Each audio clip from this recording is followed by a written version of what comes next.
Welcome to my YouTube channel. రీసెంట్గా మలయాళం తెలుగు డబ్బుడు movie Pravinkoodu Shappu, ఇది కరెక్ట్ పలికినో పలకలేదో నాకు తెలియదు, టైటిల్ మాత్రం ఇదే, ప్రావింకుడ్ షెప్పు.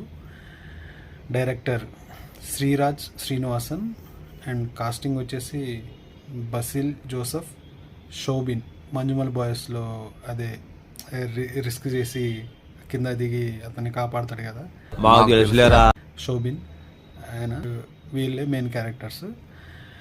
స్టోరీ స్టార్టింగ్ ఇది dark comedy and crime thriller movie. Story start కావడంతోనే ఒక బార్లో ఒక హత్య జరుగుతుంది, దాన్ని ఆత్మహత్యగా చేసుకున్నట్టు పోర్ట్రే చేస్తారు. ఓకే, ఆ బార్లో ఆ రోజు నైట్ 8 మంది ఉంటారు, అందులో ఎవరు చంపారు అనేది స్టోరీ. చాలా చిన్న స్టోరీ కానీ ట్విస్ట్లు ఎక్సలెంట్గా ఉంటాయి. ఒక్కొక్క సీన్కి లింకప్ అయి ఉంటుంది. అంటే మనం ఒక సీన్ మిస్ అయినా అనుకో, మనకి అది నెక్స్ట్ సీన్ అర్థం కాదు, అలా ఉంటుంది.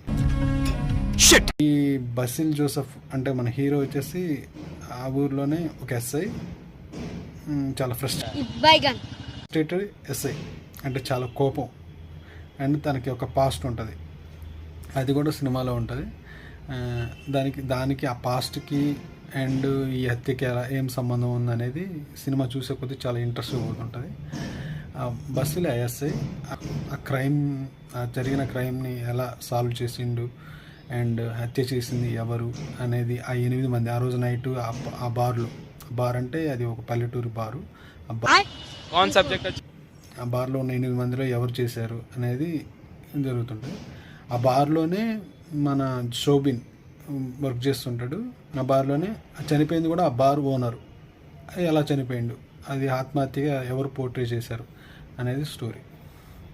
ఇంకా సినిమా వెళ్తున్న కొద్దీ చాలా ఇంట్రెస్ట్గా ఉంటుంది. అక్కడక్కడ అంటే సీరియస్ కామెడీ, డార్క్ కామెడీ ఉంటుంది, బాగుంటుంది సినిమా.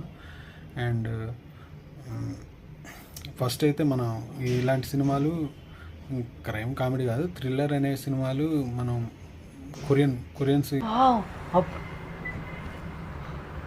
మూవీస్లో చాలా బాగుంటాయి. అంటే ముందలనే సైకో దొరికిపోతాడు, తర్వాత హత్య చేసింది ఎవరు అన్నట్లు కనుక్కుంటారు. దీంట్లో కూడా ముందలనే దొరికిపోతాడు, కానీ ఎవరు చేశారనేది ఇన్వెస్టిగేషన్ ఎవరు చేశారనేది ఒక వేలో పోతుంటుంది. అంటే వీడా అన్నట్లు పోతుంటుంది. చాలా ఇంట్రెస్ట్ ఉంది సినిమా.